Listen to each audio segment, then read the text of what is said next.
Hi guys, hello. Ako'y pauwi na. At nandito na tayo sa NLEX. So naayos ko na. Okay na yung lever. Yung brake lever di na siya tumatama. Ayan na yung pressure point na kung saan siya kumakagat. Kanina kasi di ko pala naayos. Tinatamaan yung aking kamay. So ayan, number 9 yung unit natin. So ayan, cash muna tayo kasi wala pang RFID. So gusto kong baguhin to. So saan ba yun? Mamaya na pag nandun na. So ayun guys, City Drive first impression natin. First 19 kilometers impression. So mas mababa siya sa Ninja 400. Yung handlebar niya, mas mas aggressive yung sitting position niya. And then magaan siya actually, magaan siyang dalhin. Handling niya okay naman. Tapos gusto ko yung side mirror niya, malaki pero kita mo talaga yung likod mo. So far wala siyang okay naman yung throttle response niya, responsive So paano pa kaya pag na brake in siya responsive. Engine heat okay naman, though sanay na ako sa mainit. So okay siya. Ang nakikita kong problema ngayon is yung windshield, sobrang liit. Yun lang. So far yun lang naman. So mamaya test natin to doon. Try natin ng konting bigyan ng speed. Okay din yung acceleration niya, linear as usual. Yung power niya linear.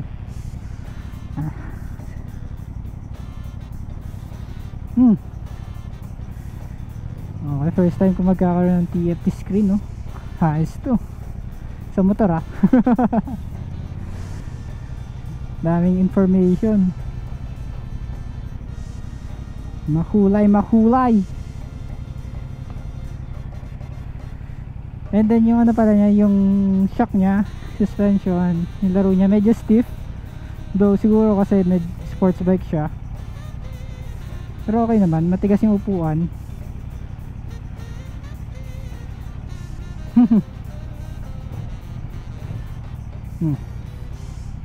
Sige. Mamaya doon tayo, tingnan natin pool sa highway pool.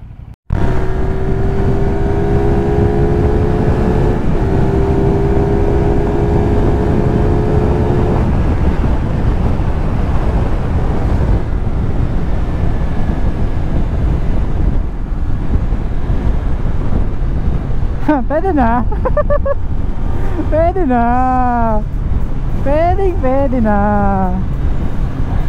Pwede na pang fifth gear. Pwede na. So yun, pwede na ito guys. Sakto yung power nya.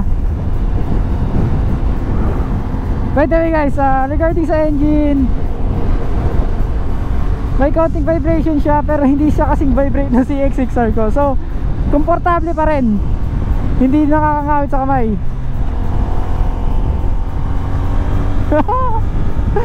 Let's go! May bagong motor si City Moto.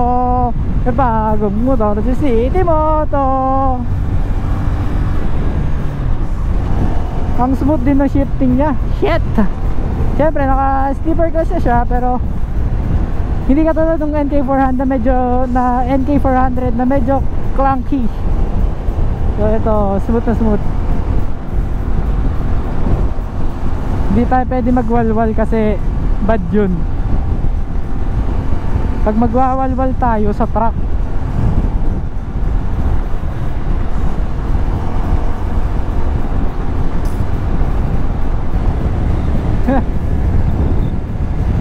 smooth na smooth. Stable din siya.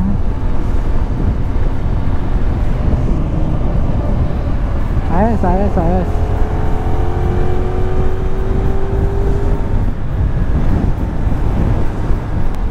Hi! Blinis tayo. What a blessing. Blinis tayo dito. Lumampung pa. Hindi, dito lang yan.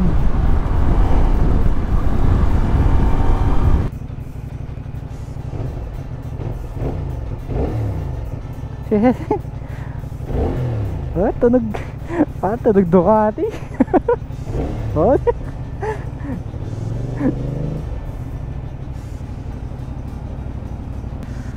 Gano'n? Saan? Ha? 78 po. First time ko ulit lang kasi mag-cash. First time ko mag-cash ulit. Next time pag nag-NLEX ako, papakabitan ko na ito ng RFID. Thank you.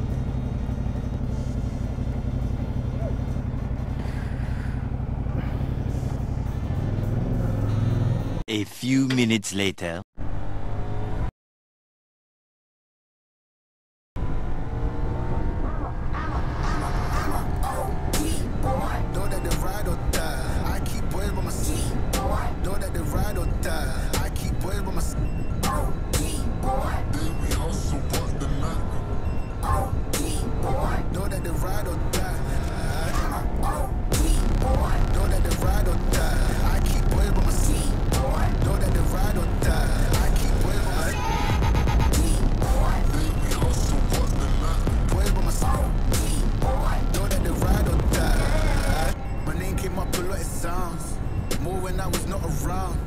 Certain people that I know, they ain't no longer about. My name came up a lot, it sounds more when I was not around. Certain people that I know, they ain't no longer about. My name came up a lot, it sounds more when I was not around. Certain people that I know, they ain't no longer about. My name came up a lot, it sounds more when I was not around. Certain people that I know, they ain't no longer about. Know that they ride or die. I keep boys by my side. Know that they ride or die. I keep boys by my side. We hustle all the night. Know that they ride or die. Know that they ride or die. I keep boys by my side. Know that they ride or die. I keep boys by my side. We hustle all the night. Break test. My guys know that they fly.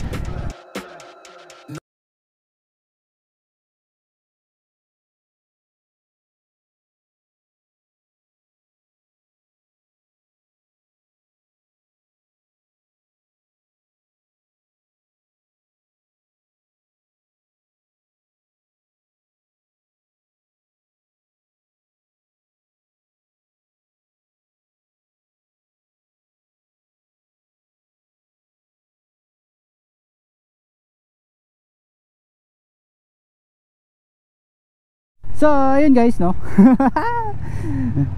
Nalapit na ako sa amin at nag-video muna ako ng konti para dito sa motor. So again, maraming salamat sa fiancé ko kasi pinayagan niya ako bumili nito. Kahit ang dami ko ng motor. And then syempre salamat sa Motostrada, CF Moto Philippines na sa pagdala ng napakagandang motor na to. So sa Sir Ray and Ma'am Antoinette sa pag-assist sa akin.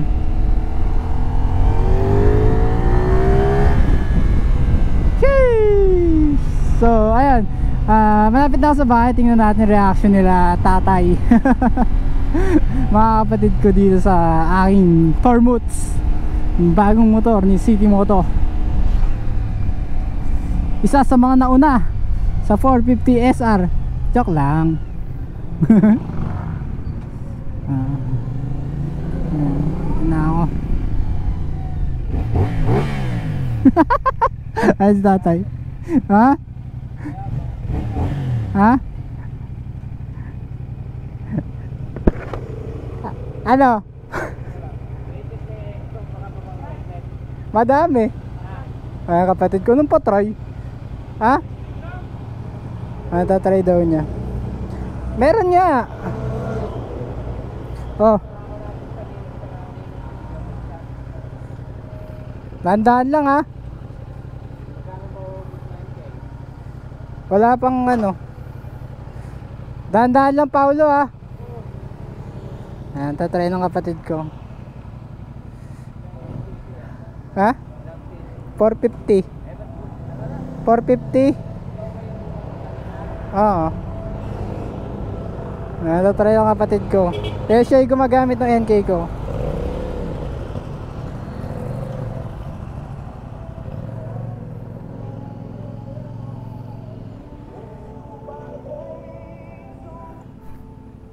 Pogi oh. Ah, damn. Pagpasensya niya na walang helmet.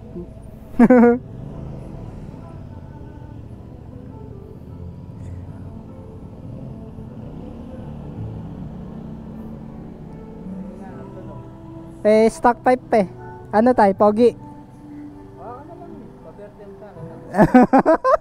Happy birthday. Di akin yun ah. Ano Paolo? Ha? Nang ano talaga?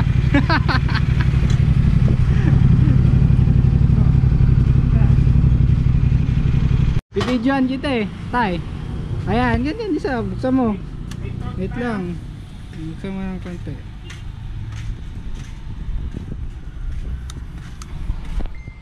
Yan ang mga ato. Okay, buksan mo na doon. Pababa. Dahan-dahan lang ha. Medyo malakas torte. Yung dito. Dahan-dahan ka lang tay.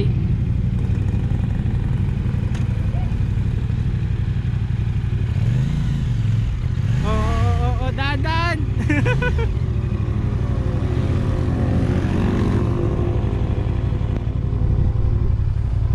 Tama na yan, ano, side mirror na yan.